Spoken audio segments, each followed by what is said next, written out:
Multiple conservative influencers and public figures have reported swatting incidents where false emergency calls lead to heavily armed law enforcement raids at their homes.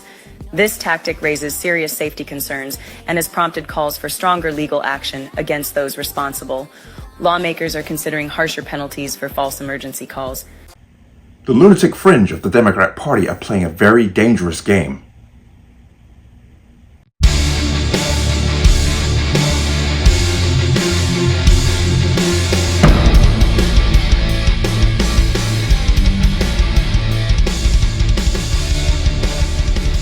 Welcome to another installment of the Connecticut Gun Bench. Today's video is brought to you by P.A.N. Firearms, LLC. P.A.N. Firearms, your NRA certification of multifaceted gun training. You can reach us at 203-300-6343 or use our website at www.panfirearmsllc.com. As always, there'll be a link in the description box below if you like channel, like content, what I do. You can support me with the link. Everything's appreciated. And please, my online store is open. I'm still working on certain details on it, but it's good to go. And you can order, once again, to support the channel. I'm seeing wearing a t-shirt today. So go ahead and check that out. Also, I'm going to reiterate that I'm getting a lot of notices and messages and phone calls from people saying that they've been subscribed to my channel for years and they're not getting their notifications. I'm not going to go down conspiracy road, but I suspected that something was going on. So if you are subscribed to my channel and you're not getting your notifications, make sure you go back and check, make sure that notification bell is on. Also check that your subscription is still good if you choose to follow my channel. Let's talk about this. And this is something that's very infuriating because after the election, we're seeing a lot of left-wing violence, political violence rising in this country. And perfect example is the Teslas. And people burning Teslas, burning Tesla charging stations, attacking people, either verbally and in some cases doing damage to their vehicles simply because they're driving a Tesla, because these left-wing lunatics don't like Elon Musk and his connection to Trump. And there was one story that just happened that I'm going to play for you where if this woman was armed, I would have no problem with her defending herself. Cut off and berated, and it was all captured on camera. And the woman that was driving said the man that did all this was angry because she was driving a Tesla. This encounter has left this mother pretty shaken up. She's just grateful that things didn't escalate physically. At the same time, though, she's afraid to drive her car anywhere. I was thankfully by myself. Lee was on the way to a doctor's appointment in Linwood Wednesday morning when she says all of a sudden a driver behind her just laid on the horn as they came up to a red light. Things spiraled out of control when a white SUV followed her and cut her off, stopping in the middle of the road. Gets out and walks straight up to my window. So I cracked my window and I said, what is the problem? And he goes, you need to sell your car. This is a Nazi car. You're driving it. You need to sell your car. She says a man wearing a camouflage jacket and a ski mask attacked her for it. You heard that. What gives you the right to get in somebody's face because you disagree with the owner of a company that makes a vehicle that, according to the left, is saving the planet, which climate change is an existential threat, but now they have made Elon Musk enemy number 2, because Trump is number 1 in their eyes, to go out and commit acts of violence. These are acts of violence. It's domestic terrorism. But the left is now up in their game. The attack on Tesla is not really working. So now what they're doing is they are doing what is called swatting of conservative influencers. Now, we should all know what swatting is, but I will point out that swatting is when you make a fake phone call claiming that somebody at a specific address, there's been mass murder there, or the person there is going to commit suicide, and the police respond. Are Republican lives being threatened? The FBI is now investigating a dangerous rise in swatting incidents on prominent conservative figures. My next guest is a conservative talk show host here in Texas, and he was swatted in the middle of the night after someone reported a false shooting and hostage situation at his home. Tell us what happened that night. Yeah, it's after 2 o'clock in the morning. I'm in my office. I'm doing some work. I guess what the bad guy doesn't know is I stay up till 5:30 a.m. Usually get up around 11:30 after that. So it's 2 o'clock in the morning, 2:25, 2:30, whatever it was, and my camera goes off. You have the app on the phone. My phone says there's somebody out there. I'm thinking it's a bug. Here in Texas, you know, we've got plenty of bugs. I'm thinking maybe my wife had to take the dogs out, which would be abnormal, but I took a look at it, and there's that guy, you know, holding clearly an AR-15. I've got an AR-15. That's what it looks like. He's a guy looking through my front door window. and he looks a little bit edgy. And I'm going, there's a guy out front. What do I do? And I calculated about 2 million things in about 5 seconds and called 911. Because now I've got to find out if it's the good guys, I've got to be very careful. If it's the bad guys, I got to go out, with my gun and try to protect my family. They were asleep. It turns out it was them. 911 confirmed that the county sheriff is there. We got a 911 call, hostage situation. Dogs have been shot. They're hiding from the bad guy. And the person on the line, I've now heard the scanner traffic since, said they were me. But, well, here's a caveat. They said they were me, but didn't say my full name. They said Joe Pags. They didn't say Pagliarulo. As a homeowner, I would use my full name. They also described the house the wrong way. And they were so urgent in getting the police to break down my door and possibly kill me in my doorway. They told them, I heard this on the scanner traffic, that he's bleeding out upstairs. Please hurry and get inside. Now, none of that was going on. That's the thing. Not one of those things was happening. My family was peacefully sleeping. I was working in my office. Nothing was going wrong in my house. But this guy, wherever he happened to be, was trying to get police to break down the door and possibly either kill me or scare us enough to where I would shut my mouth and not do what I do on the radio every day. It was one of those, I'm sure you've had this, where your heart flops out of your chest. I've never had it that hard before, but thankfully, the police were there. They understood the situation. They got that it was a swatting, and we're all safe. Now, I am not blaming the police because as far as they're concerned, they have to take every call seriously. But they show up en masse, en force, armed to the teeth, and confront the homeowner who is a victim of this swatting, and it has turned dangerous. Even CNN took time to talk about it, and I want to play this clip, and then we'll come back. This morning, a growing number of conservative influencers are getting targeted by swatters. There have been at least a dozen incidents in recent days of bogus calls that draw police and first responders to the target's home, including the home of Erin Durham in North Carolina. She opened the door late at night to armed officers. When I walked up to the door, he was pointing a gun at me, and obviously immediately stopped when he saw me. But it was a lot of confusion, a lot of fear. I felt like I was going to pass out most of the time that they were in the house. This is so disturbing. The FBI and Department of Homeland Security are now investigating these incidents, and CNN Hadass Gold is joining me now. She is looking into them as well. What are you learning? Who is the target mainly, and how does this all go down? So what we've seen is over the past 2 weeks, at least a dozen influencers have been targeted in these swattings, and not just swattings, they're also getting things like bogus pizza deliveries. Now, what we found commonality amongst all of these influencers is almost all of them have some sort of following on X. Almost all of them are pro-Trump. Many of them have interacted with actually Elon Musk, the owner of X.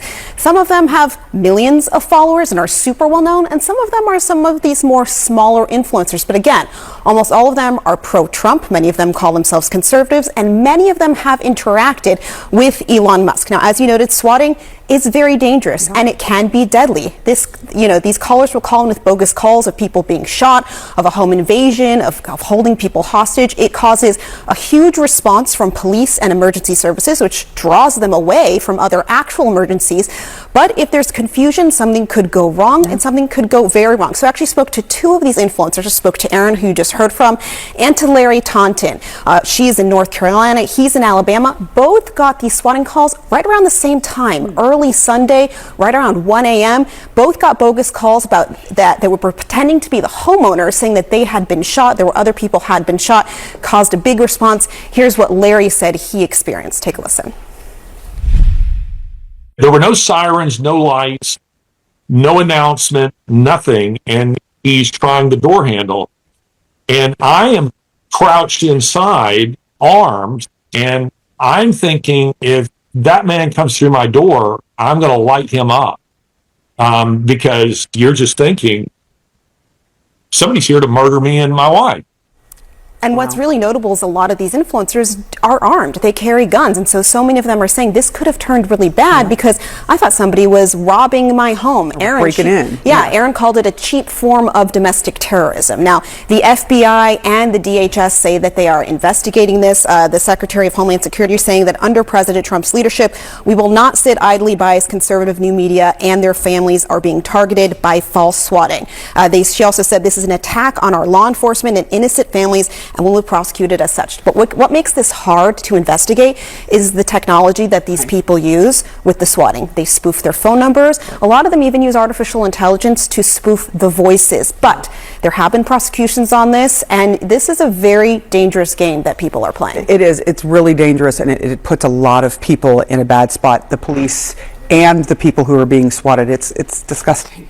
Someone is going to get hurt. Someone has gotten hurt. I remember this happening over video games. Yes, where someone got really hurt in all of this. People have been killed. And people have been killed. Yeah, exactly. This is an extremely dangerous game. It'll be interesting to see from the FBI if they're ever able to find who and if there's is any behind connections to the attacks we're seeing recently on Tesla dealerships, on the cyber attack that Elon Musk said happened on X, because there is this connection with Elon Musk here. Yeah. All right. Head House Gold. Great reporting. Heard that and you saw that. Notice that the person that she is speaking to, notice how she says, well, these are just some people. No, these are liberals. These are left-wing lunatics. Whenever violence is committed by the left, it's dismissed as some people. If this had been right-wing political violence, they would take absolutely 0 seconds to connect it to the right wing, connect it to the Republicans, and then connect it to Trump. But when left-wing people are out there doing violence, it's dismissed as that violence when it falls into our political ideology. Think about it. BLM, Antifa, pro-Palestine, Roe v. Wade, all of these were left-wing ideologies that they were fighting against, and the left was fully on board with them doing it. Now, all of a sudden, it's starting to come back around, where these same left-wingers are attacking Democrats. Now it's becoming a problem for them. But that's the thing. They got in bed with these left-wing lunatics in the beginning. Now it's starting to backfire on them. But this right here is as dangerous as it comes. As I said, people have been killed and died because of these swatting calls. Officers arrested 25-year-old Tyler Barris in L.A. Friday for a swatting prank that ended with police killing a man in Kansas. Police believe he called 911, gave dispatchers a home address in Wichita, claimed he shot his father, and was holding his family hostage. Now, when officers approached the home, 28-year-old Andrew Finch opened the door. At one point, they say he reached toward his waistband, so an officer shot and killed him. Police say the practice of making a false report to get a SWAT team to go to someone's house is known as swatting, and it's gained traction among online gamers. But relatives say Finch was not a gamer. The suspect, Tyler Barris, has a history of swatting. Police arrested him 2 years ago for calling in bomb threats to our sister station in L.A. When is the left going to condemn the violence that is being generated and carried out by members of their own factions? They never do. As you heard one gentleman say, no lights, no announcements. They were just police armed to the teeth outside his door. He had no idea who was out there, and he was armed. What do you think the outcome would have been if the police decided to break in? He has no idea who's out there. They don't know what's going on inside. It could have been an exchange of gunfire and people being injured and killed. I'm going to say it flat out. The left is out of control. The lunatic fringe of the party is out of control. The problem is that the Democrats got in bed with these people during the election, and now it's starting to backfire on them. But they never come out openly and condemn this violence, as they get in Republicans' face every time. Say, do you condemn what happened on January 6th? Okay. Do you condemn what happened during BLM, the Summer of Love, which caused $2 billion worth of damage? Antifa, if you remember, down in Georgia, Cop City, and what happened there? Do you condemn the pro-Palestine riots who took over the floor of one of the House buildings? Do you condemn the Roe v. Wade protesters who went out and were committing acts of violence against pro-life centers? They never answer that. But this game right here is out of control. This gets people killed. Now, Kristi Noem has come out and said that she is going to find out who is behind this with DHS and the FBI. And with Kash Patel in charge of the FBI, this is going to be a real test for them, because they have got to get this left-wing violence under control, because these people are emboldened and they're getting worse and worse because there's no consequences to their behavior. And it's literally one of these calls could end up becoming a gun battle over a situation that was influenced and started because these people are Trump deranged And they just think that they're justified in doing this. But then again, left-wing rhetoric has led us to this. When you keep calling somebody Hitler, when you keep lying and saying that he's going to cut Social Security, Medicaid, and Medicare, which he is not, it causes those who are on the lunatic fringe to react violently because they think they're justified. But they really need to clamp down on this and start holding these people accountable. And I have no problem in these cases of holding them to domestic terrorism. This needs to be squashed quickly, or it's going to escalate to people losing their lives. But let me know what you think. As always, you can leave your comments in the comment section below. And as always, any statements of violence or statements that lead to violence will be removed. Please like, share, comment, subscribe. Don't forget to hit that notification bell so you're notified the next time a video goes live. I am going to see you on the next one. Peace.